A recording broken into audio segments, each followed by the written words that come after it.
Então, outro assunto importante dessa semana é indução matemática, o princípio da indução matemática. É uma coisa que gira normalmente bastante dúvida e dificuldade de aplicação. Vou tentar fazer um esclarecimento. Como você pode notar aqui, eu não estou dando tipo o material inteiro da semana, só alguns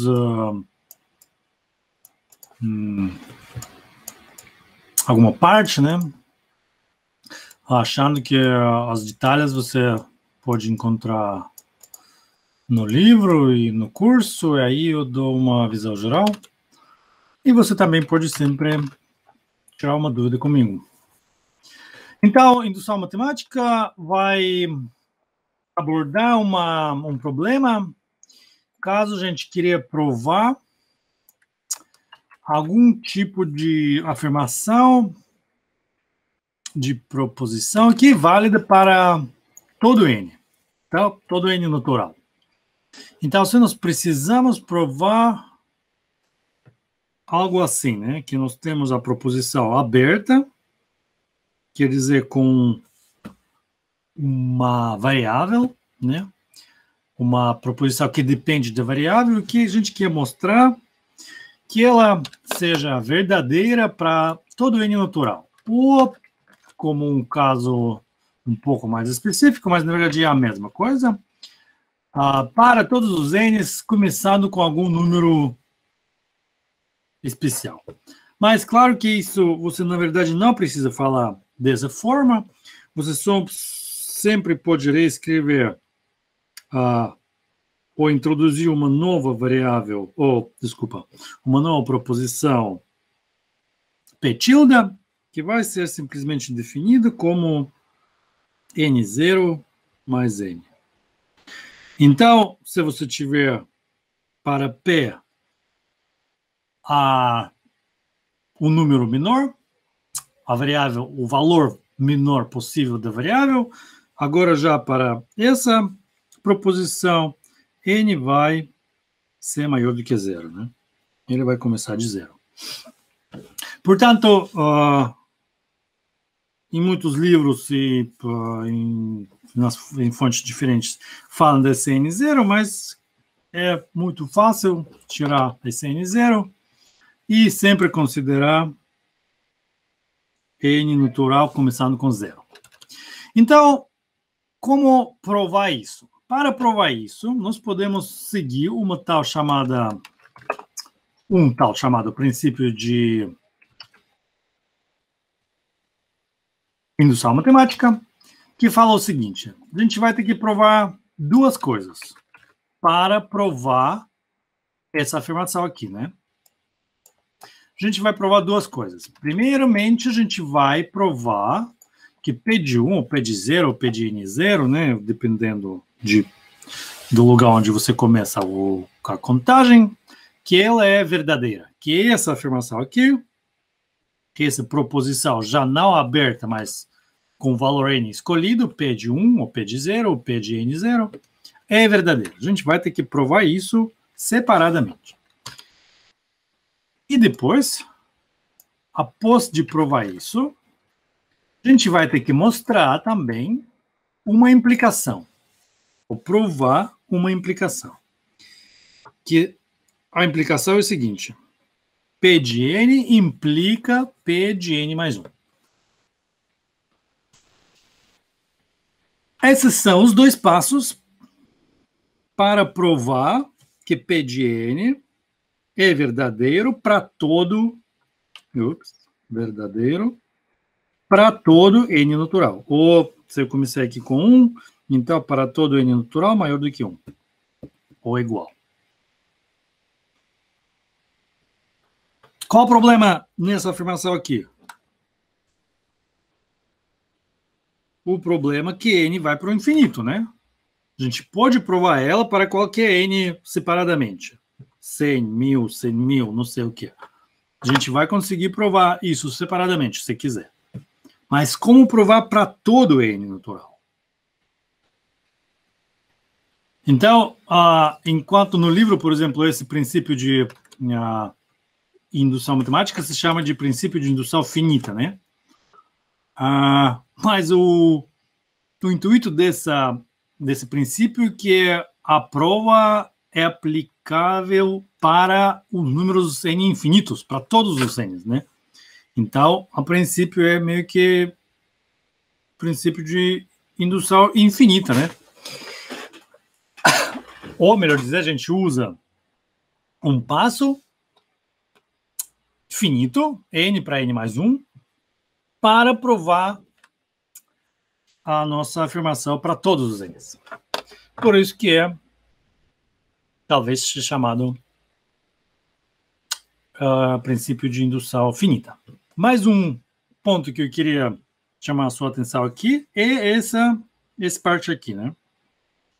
Lembrando as nossas conversas das implicações e comparando com o que está escrito no livro, por exemplo, eu queria perguntar qual seria a diferença entre provar essa implicação, como está escrito aqui, e provar, como está escrito no livro, essa afirmação aqui. Se Pn é válido, então Pn mais 1 é válido, ou verdadeiro. Eu sugeri provar a implicação. P de n implica P de n mais 1. Por que essas duas formulações são equivalentes? Quem pode dizer? Professor? Sim. Pode repetir a pergunta? Então, vou repetir agora. Então, eu falei que o princípio de indução matemática contém dois passos, né?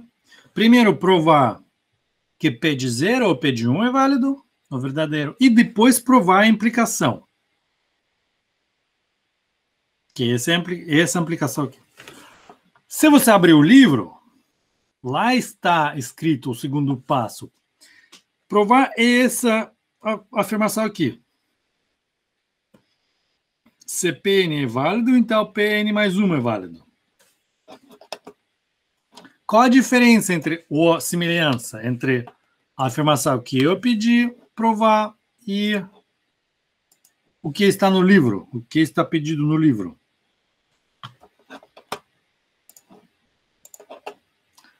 É a mesma coisa? Parece a mesma coisa. Tem certeza? Isso é a minha pergunta. Ela parece, mas ela não exatamente. Quer dizer, ela é a mesma coisa, mas de um jeito bastante, tipo, um pouco mais interessante do que simplesmente falar a mesma coisa. Não é tão simples. É a mesma coisa. Mas não é tão simples.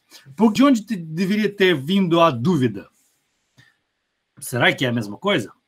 Que quando a gente considera as implicações, elas são definidas não somente para Pn válido, ou verdadeiro. A implicação pode ser também verdadeira, com isso falso. Então, se eu provar uma implicação para P de n falso, a implicação também vai ser verdadeira. Então, é isso que pode trazer uma dúvida. Será que provar a implicação é a mesma coisa do que provar a afirmação desse tipo? Então, professor, não seria a mesma coisa, porque o primeiro caso, o caso do livro, não considera quando o Pn é falso, por exemplo?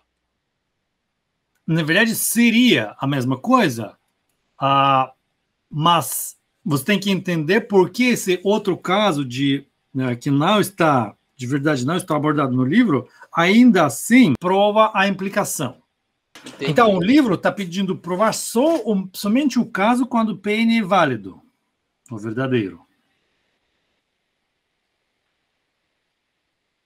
Certo? Nesse caso, para provar que a implicação é verdadeira, nós precisamos mostrar que P de N mais 1 é verdadeiro.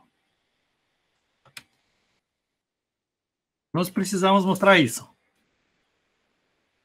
Se nós conseguimos mostrar isso, aí nós falamos que a implicação é verdadeira.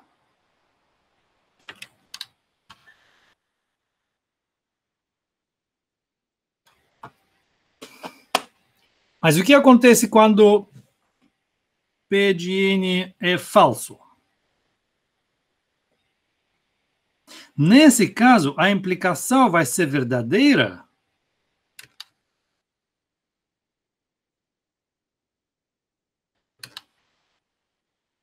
tanto para Pn mais 1 verdadeiro, quanto para Pn mais 1 falso.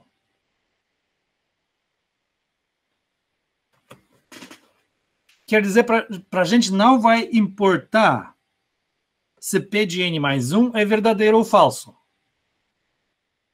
Implicação nos dois casos vai continuar a ser verdadeira. Por isso que quando a gente precisa provar uma implicação, nós simplesmente precisamos considerar esse caso aqui. Só quando a... Como que foi isso? A condição... Não, isso não é... qual que se chama em português a parte primeira da implicação? Quem lembra? Acho que é hipótese. Hipótese, é? Então, nós só precisamos considerar o caso quando a hipótese é verdadeira. Porque quando ela é falsa, qualquer resultado da conclusão, ou das, como que se chama, serve para a gente. Serve entre aspas, né? Serve no sentido que dá a implicação verdadeira. É por isso que nós podemos só considerar o caso quando a hipótese é verdadeira. É por isso, é assim que a formulação do livro, CPN é válido em tal, blá, blá, blá, é a mesma coisa do que pedir, provar a implicação. Então, são as mesmas, é a mesma coisa, mas de um jeito um pouco mais elaborado. Para entender que são a mesma coisa, é a mesma coisa, precisa analisar a estrutura de tabela de verdade de uma implicação. Mas tudo bem, então vamos prosseguir.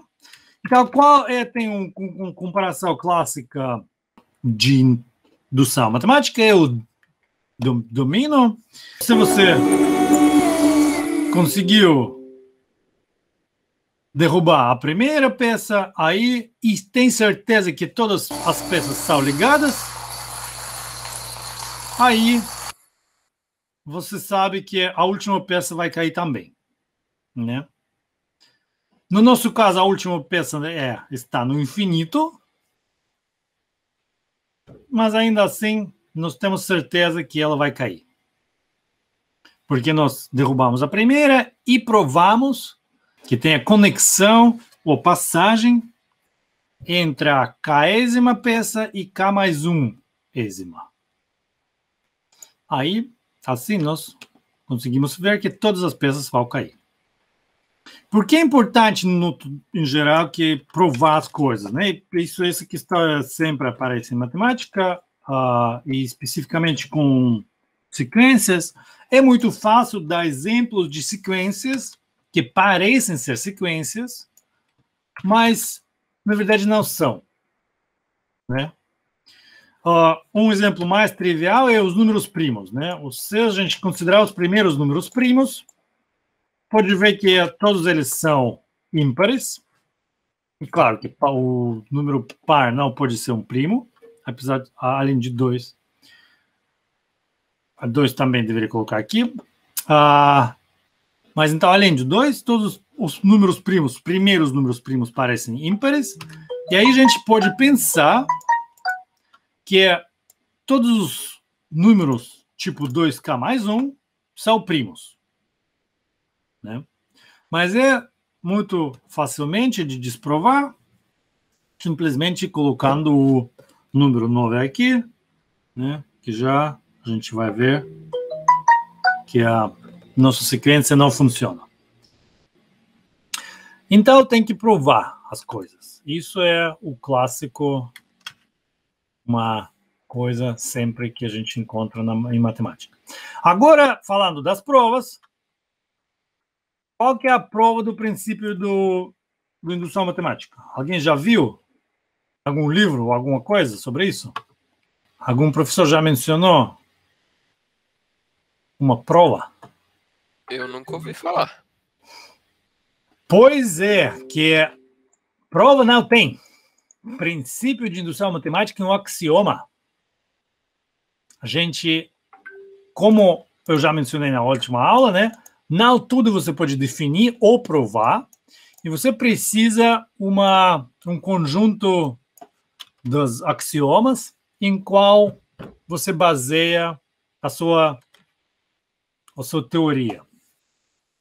Um exemplo de axioma que você pode tirar ou adicionar à geometria é sobre as retas paralelas, né? Provar que elas não cruzem não dá, ou não cruzem, né? Então, isso é um axioma de retas paralelas, e você pode tirar ela e obter uma geometria diferente, uma geometria de Lobachevsky. Outra coisa interessante que liga o princípio de indução matemática aos conjuntos, que é a indução matemática, ou melhor dizer, esse axioma de indução matemática é equivalente ao princípio de boa ordem, ou de boa ordenação. Que esse princípio parece trivial. Ele fala que qualquer subconjunto dos números naturais tem um menor elemento. Vamos escrever isso explicitamente. Qualquer conjunto que é subconjunto dos números naturais, a única coisa que a gente precisa falar é que ele não é vazio. Então, existe, vamos escrever mais, um elemento desse subconjunto dos naturais, tal que ele é o menor número dentro desse conjunto. Para qualquer outro m do A, m não igual com n, vai ser m maior do que n.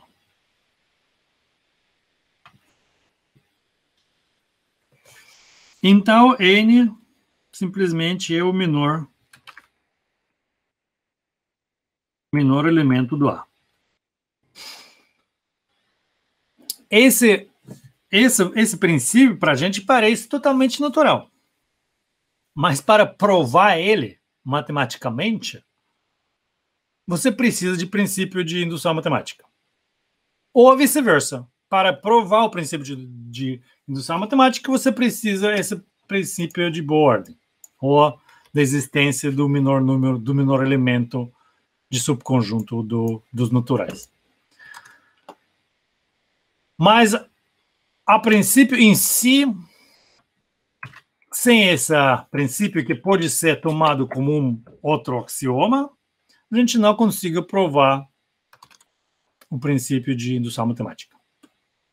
Agora vamos ver alguns exemplos. Eu tirei eles do livro, mas eles estão, não sei, no final.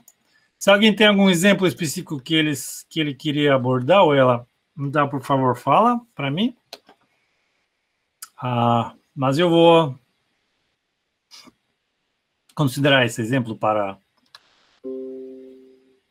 fazer uma demonstração, né? Então, isso é a nossa proposição aberta, né? E a gente quer provar que isso é verdade para qualquer n natural. Então, nosso primeiro passo vai ser provar, por exemplo, para n igual a 1. O para n igual a 0 é trivial, não é interessante. Então, vamos ver o que isso para n igual a 1. Então, de um lado vai ser 1. É 1 a cubo, se você quiser. Colocar no cubo, mas não precisa, claro, né? E aqui vai ser 1 segundo, 1 vezes 1 mais 1, tudo ao quadrado. Então, também é 1. Porque 2 corta 2. Aí, 1 ao quadrado vai ser 1. Então, tudo ok. Verdadeiro. Agora, vamos supor que P de N é verdadeiro. Vamos supor. Eu uso um símbolo assim, marcando que isso é uma suposição. Assim, né? Parece com existência, mas sem o traço no meio. Então, vamos supor que P de N é verdadeiro. Então, vamos ver se nós conseguimos provar, nesse caso, P de N mais 1. Então, P de N mais 1 vai ser o quê? 1 a cubo mais blá, blá, blá, blá, blá, mais tudo isso, N cubo, mais N mais 1 ao cubo. Isso deve ser igual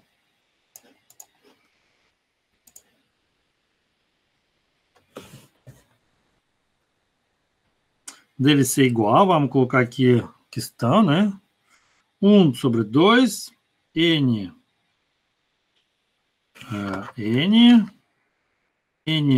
peraí, mais 1, N mais 2, tudo ao quadrado. Então, vamos considerar a parte esquerda. Então, A vai ser igual. Vamos considerar A ao cubo mais etc. mais N ao cubo mais N mais 1 ao cubo. Então, agora a gente vai utilizar a nossa hipótese de indução, que P de N é verdadeiro. O que isso significa? Que essa parte aqui, que é lado direito de P de N, então ele vai ser esse lado direito, esquerdo, desculpa. Não ficou muito bem. Vamos escrever de novo. Esse lado esquerdo de P de N, então ele vai ser igual a 1 sobre 2, N mais 1. E essa é a nossa hipótese, né? A gente tinha supondo que isso é válido. Portanto, nós podemos reescrever nosso A, aqui, escrevemos aqui, né? Como 1 sobre 2N, N mais 1 ao quadrado, mais N mais 1 ao cubo. Nesse passo, nós utilizamos a hipótese indutiva, né? Como que se chama? Indutiva. Nesse passo, nós utilizamos a hipótese. Agora, a gente tem que tentar reescrever essa coisa. Nós vemos que dá para colocar N mais 1 ao quadrado para evidência. Vai sobrar 1 sobre 2N ao quadrado mais N mais 1. Continuando as igualdades, isso vai ser N mais 1 ao quadrado. O que vai ser aqui? A gente pode colocar para evidência mais 1 sobre 4. Vamos fazer tudo. Isso, por enquanto, não dá para a gente nada interessante, mas isso parece um produto notável quadrático, né? Mas vamos colocar um 4 para evidência.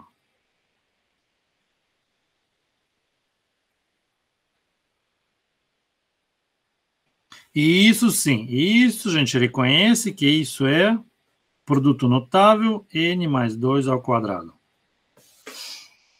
Portanto, nós chegamos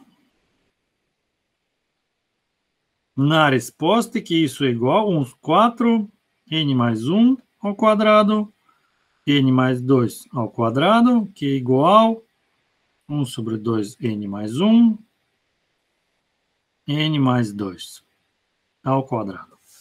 Então, nós verificamos diretamente que a parte esquerda é igual à parte direita, né? A gente queria provar essa igualdade e nós chegamos justamente nela, tendo usado a hipótese do princípio de indução. Essa aqui, a nossa hipótese, né? Essa igualdade é a nossa hipótese. Que essa soma, nesse caso, é igual a essa expressão. Como os dois passos a gente completou, tanto um quanto dois, nós chegamos na conclusão que essa igualdade é mesmo válida para todo n natural, pelo princípio de indução matemática. Então, mais um exemplo, que também vai tratar dos conjuntos. Para lembrar o conteúdo da aula anterior. Mas se você tiver alguma dúvida antes disso, por favor, fala agora. Tem alguma mão levantada? Não. Mas se tiver, por favor, liga o microfone e conversa comigo, sem problema. Mas se não tem, então vamos provar isso agora, né? Então, de novo, é uma proposição aberta, P de N. O N agora conta os conjuntos X. Então, X ésimo são conjuntos.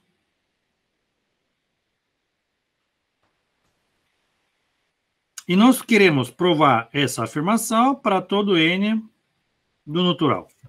Claro que para n é igual a zero, ela não faz sentido, então, na prática, nos interessa quando n é maior ou igual a 1. Então, vamos começar com a nossa base e provar para n igual a 1. Quer dizer, P de n de 1. Qual que é a afirmação que a gente precisa verificar? Que é x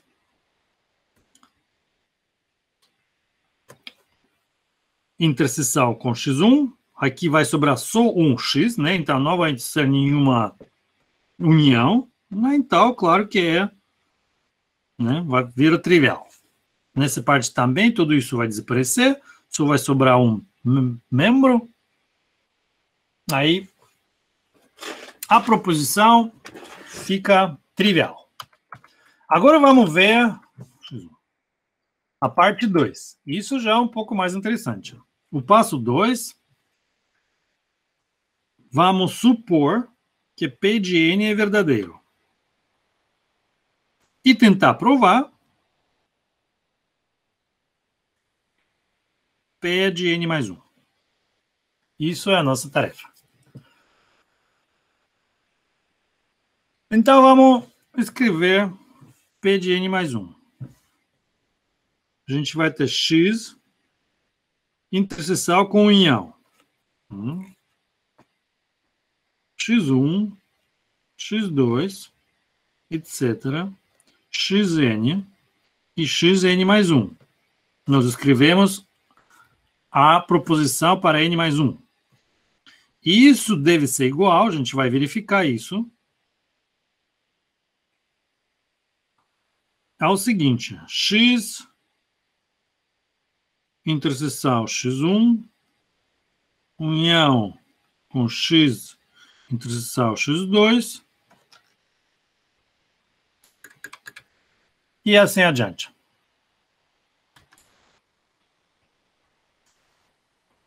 E assim até x interseção xn, x interseção xn mais 1. Alguma ideia como utilizar agora a nossa hipótese? A nossa hipótese. Que P de n é verdadeiro? Vamos tentar fazer alguma coisa, pessoal. Alguma sugestão? Como prosseguir? Vamos dar ideias, pessoal. A gente não precisa ter a resposta correta. Vamos pensar, vamos tentar ver como dá para fazer. Não tem nenhum problema não acertar de primeira. Então vamos lembrar o que a gente tem. A gente tinha supondo que é verdadeira uma fórmula assim.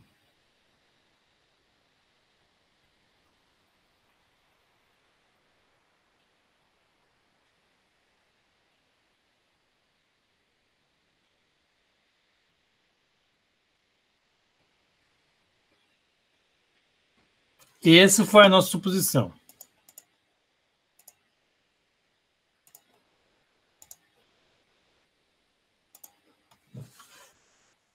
O hipótese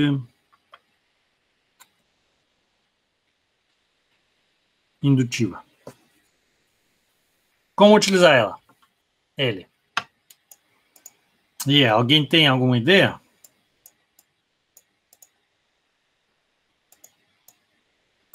Não, professor. Tudo bem. Você está na prova. Como você vai fazer? Tem que tentar alguma coisa. Aí eu choro, hein, professor? Chorar não ajuda, cara. Chorar é bom, mas não ajuda. O problema é que tem que pensar alguma coisa. Tem que inventar, tentar alguma coisa. Sabe, eu faço alguns esportes radicais, quer dizer, um pouco radicais. E às vezes você está fazendo algo na academia e está difícil. E você está pensando, imagina que a sua vida dependesse disso. O que você vai fazer? Tem que levantar aquele peso, tem que fazer aquele exercício. Tem que fazer.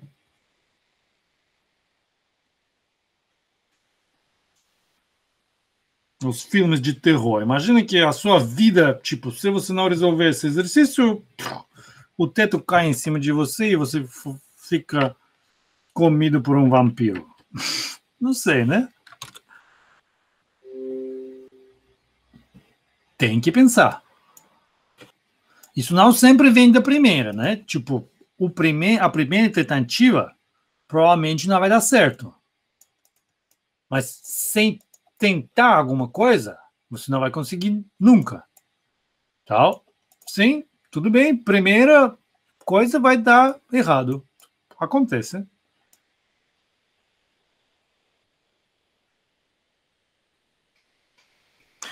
Tudo bem. Parece que não vai ter. Mas outra coisa, porque eu estou implorando vocês tentar resolver as coisas que vocês não sabem resolver, é porque a maioria das coisas não tem a resolução, ou não vai ter a resolução pronta. Quer dizer, você não pode decorar as resoluções de todos os exercícios possíveis. Não é possível decorar essas coisas, porque tem muito mais exercícios do que a gente pode decorar. Portanto, é importante desenvolver essa habilidade de encontrar uma solução. Não lembrar e aplicar uma fórmula. Não, encontrar uma solução que você nunca sabia que existe. Claro que ela existe, porque alguém já provou. Mas para você é meio que inexistente. Então é muito importante desenvolver essa habilidade. Poder provar uma coisa que você não sabia como resolver. Nesse caso, o truque é o seguinte. Aqui você tem quantos conjuntos nessa união?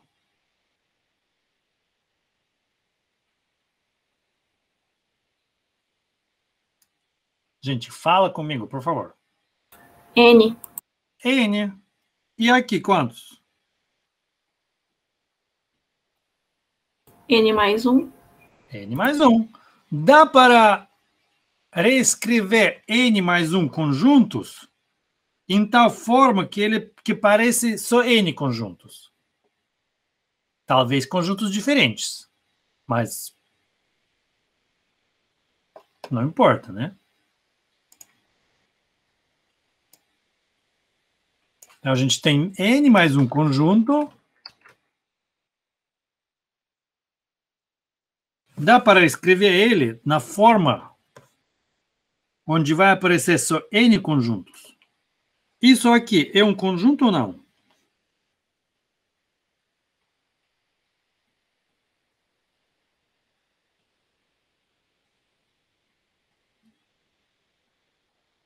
Seria um subconjunto? Sim.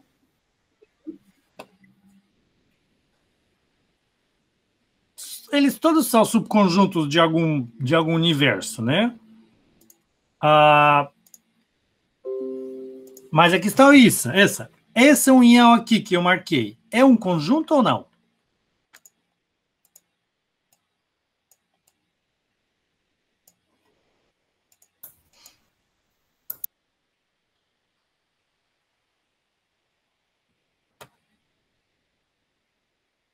Uma união de dois conjuntos é o quê?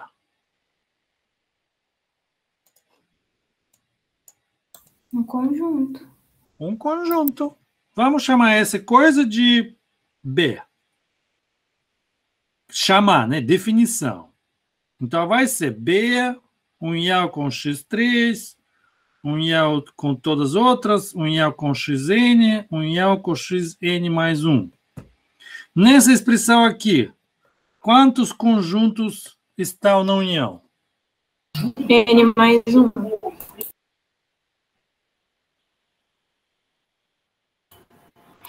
Não, só N. Essa é a primeira, segundo, terceiro, N mais menos um, ésimo, enésimo. Porque a gente uniu nesse B dois conjuntos. Aqui tinha N mais um. Mas como dois deles a gente chamou de um conjunto só, e é um conjunto só, né? Agora nós temos N conjuntos.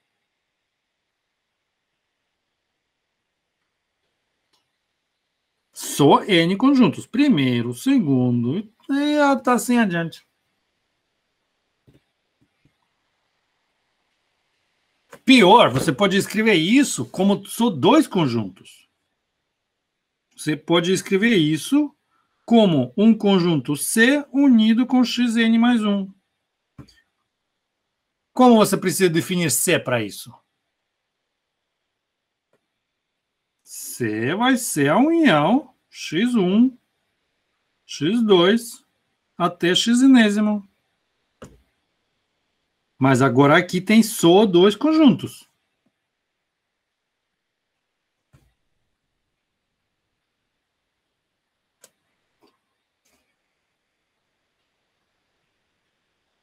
São diferentes, não são os mesmos x, mas conjuntos. A gente está considerando conjuntos. Ninguém falou qual propriedades esses x devem ter, além de ser conjuntos. Então, isso também é um conjunto. Então, em termos de C, como que vira a nossa parte esquerda? Vira x, lado esquerdo, né? Lado esquerdo. Então, essa aqui.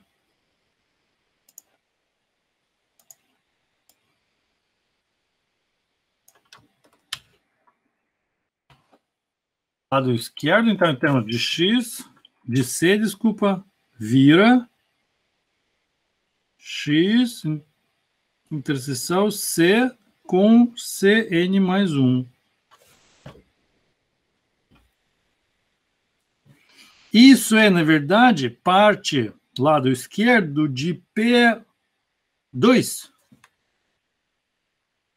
Porque aqui tem só 2 elementos nessa fórmula, nessa união.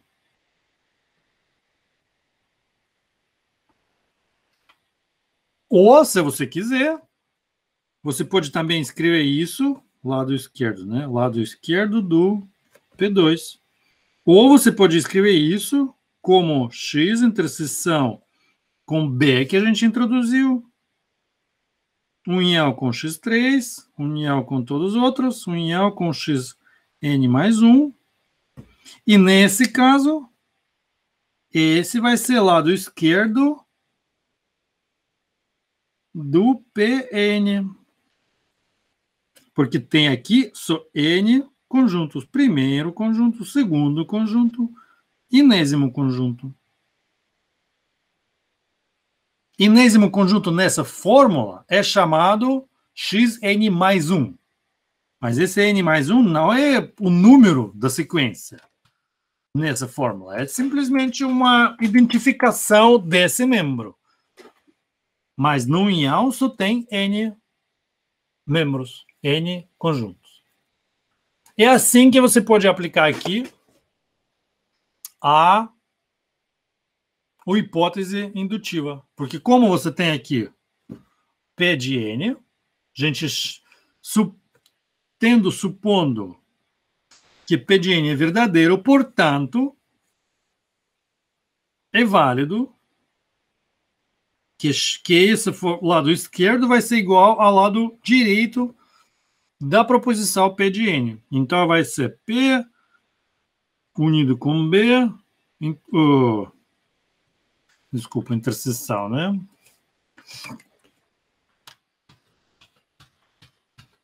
P interseção com B, unido com x interseção com x3, unido, etc., unido com x interseção xn mais 1.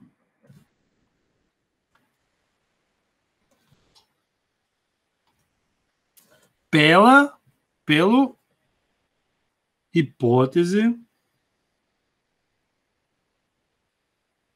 indutivo.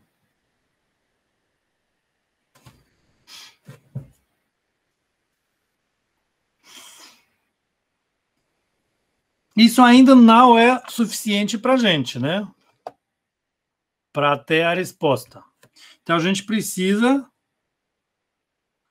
abrir isso ainda. Isso aqui, x interseção com B é igual. X interseção, qual que foi a definição de B?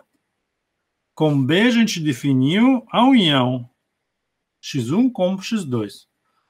Então, isso vai ser a união x1 com x2.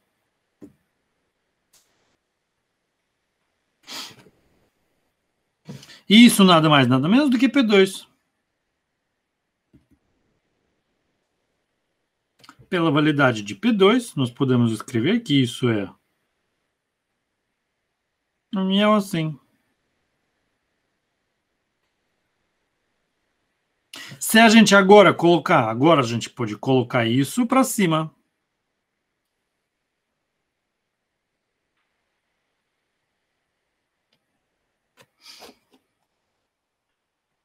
Então, essa igualdade, a gente pode continuar a igualdade para baixo. E para demonstrar que isso é a continuação de igualdade, vamos marcar com outra cor. Então, isso vai ser igual, colocando agora essa parte, em vez de x interseção com b, a gente vai ter x interseção x mais 1, união x interseção x mais 2, união x interseção com x3, assim adiante até x união ou interseção com xn mais 1.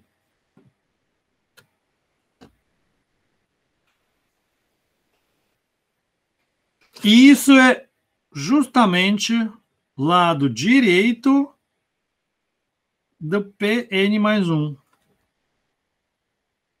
Então, a gente começou com o lado esquerdo de Pn de mais 1 e diretamente mostramos, então foi o lado esquerdo, né?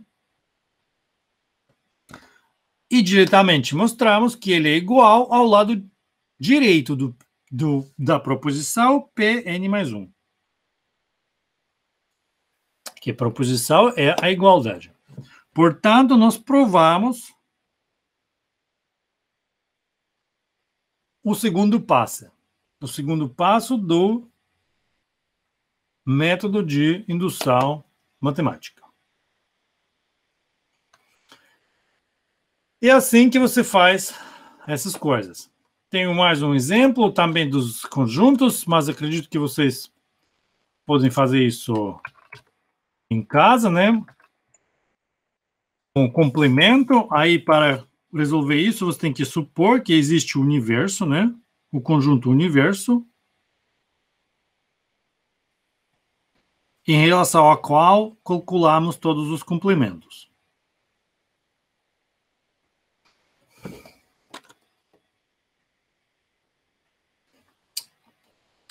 Tudo bem?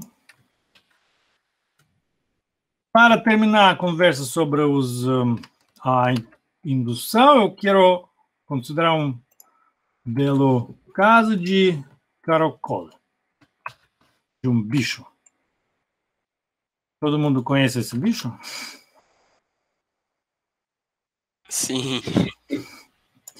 Devagar, né? Um bicho que passa... eu deveria fazer uma piadinha aqui, mas tudo bem. Então, esse bicho passa... se matricula em 5 matérias por ano, por quadrimestre, mas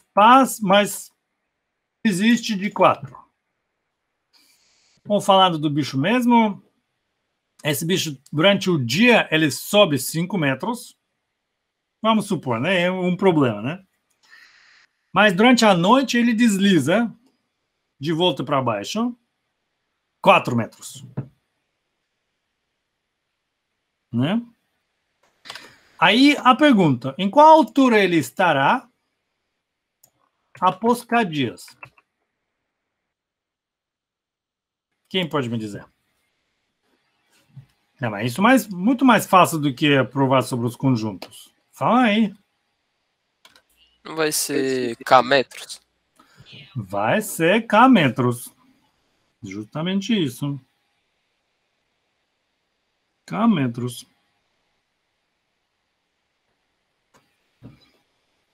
Agora a pergunta. Quantos dias precisa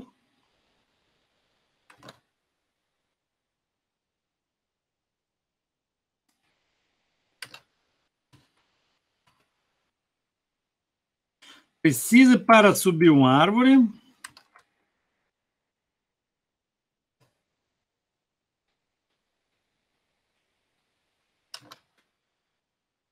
de 15 metros?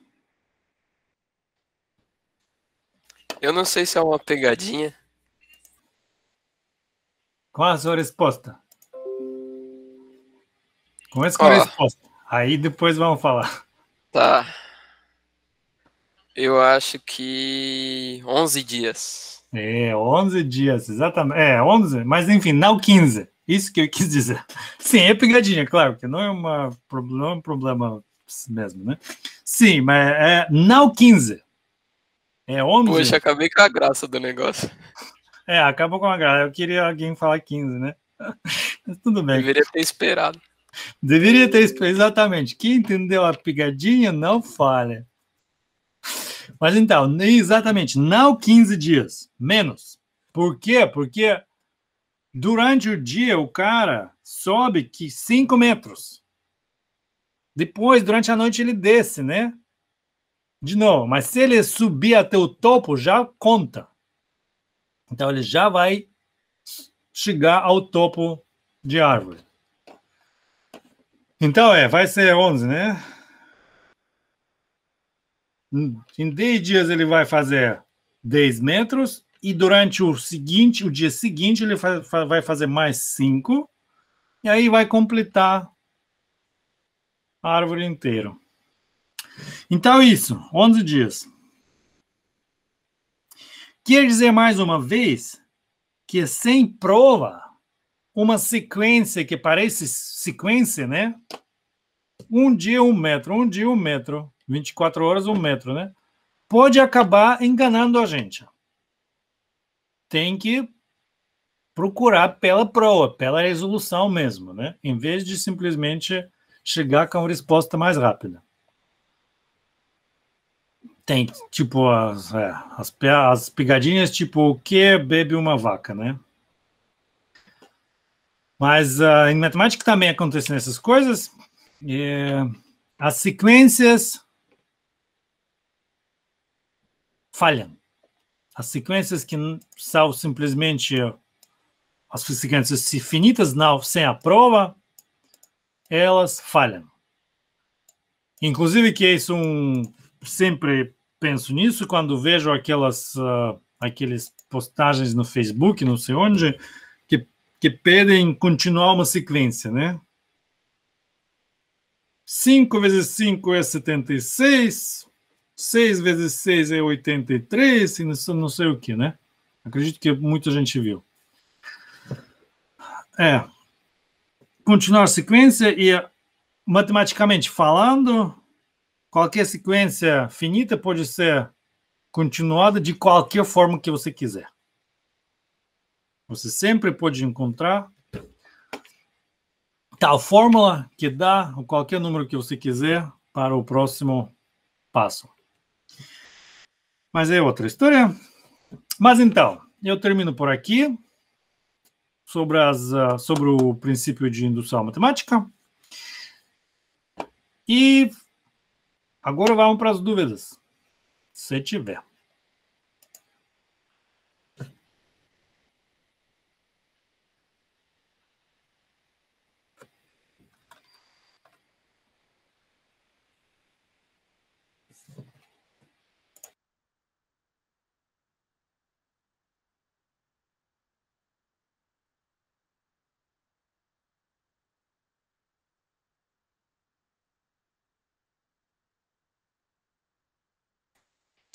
Então, gente, dúvidas, perguntas, por favor?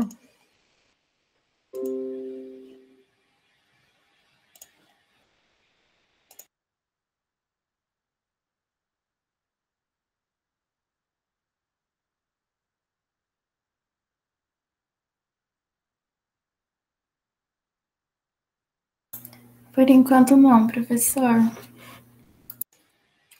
Tudo bem, Larissa, tudo bem.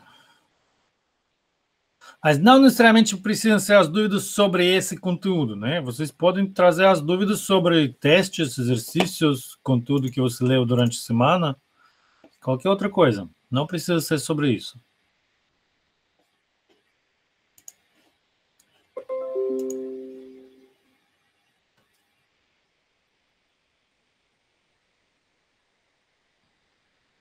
Ok, professor. Boa noite. Boa noite. Tudo bem. O pessoal só escuta e não faça perguntas. Não, então não é interessante. Professor, Sim. eu tenho uma dúvida, mas é em relação à matéria da semana 1, tem problema? Não, claro, vai, fala aí. A questão 1 do quiz, eu não consegui resolver ela, fiquei meio em dúvida de como que faz. Você poderia dar uma luz, assim, para eu tentar resolver? Eu vou abrir. Semana 1, você fala... O quiz. Semana 1, quiz. Que é o quiz dos triângulos. Quiz. Quiz. Peraí, vamos ver. Que está 1? Isso. Eu tentei pela tabela verdade, mas eu não consegui. Acho que eu tô fazendo alguma coisa errada. Provavelmente.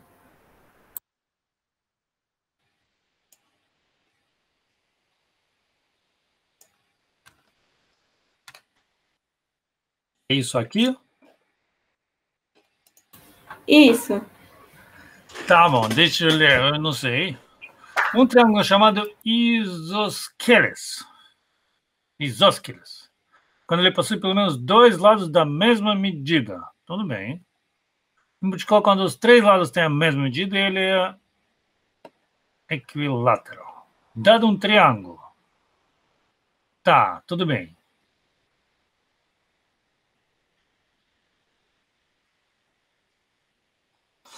Tudo bem. Então, isso é, na verdade, a tabela verdade do...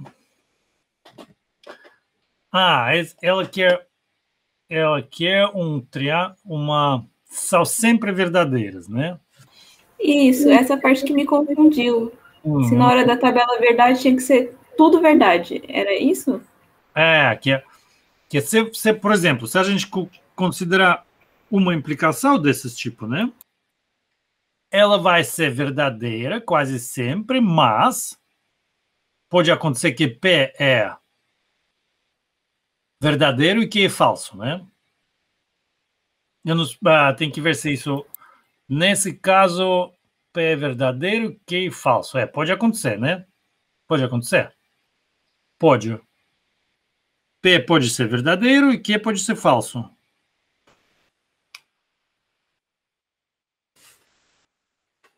Para um triângulo, né? Então, essa não vai ser sempre verdadeira. Vai ter casos quando ela não é verdadeira.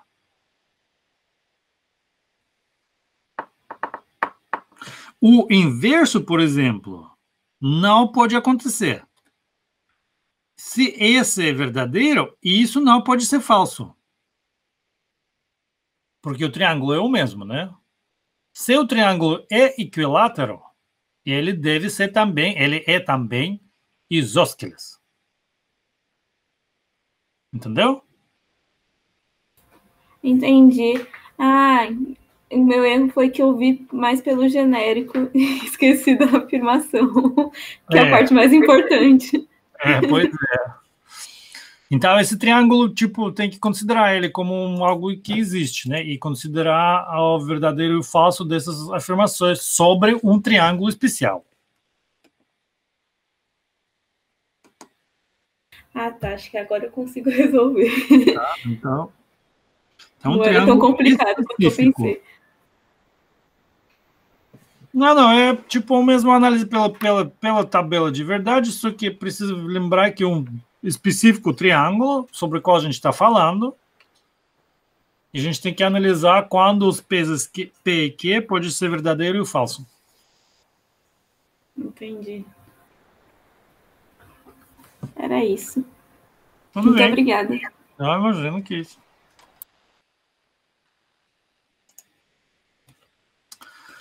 Mais alguém de quem sobrou? Quer perguntar alguma coisa?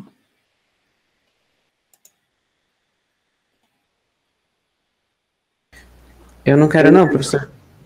Tudo bem, Pierre. Tudo bem. Breno e Larissa, tem alguma pergunta? Não, a minha era mais essa mesmo. Obrigada, professor. Boa noite. Boa noite, Larissa. Breno também está sem dúvida. Então, a gente vai encerrar por aqui.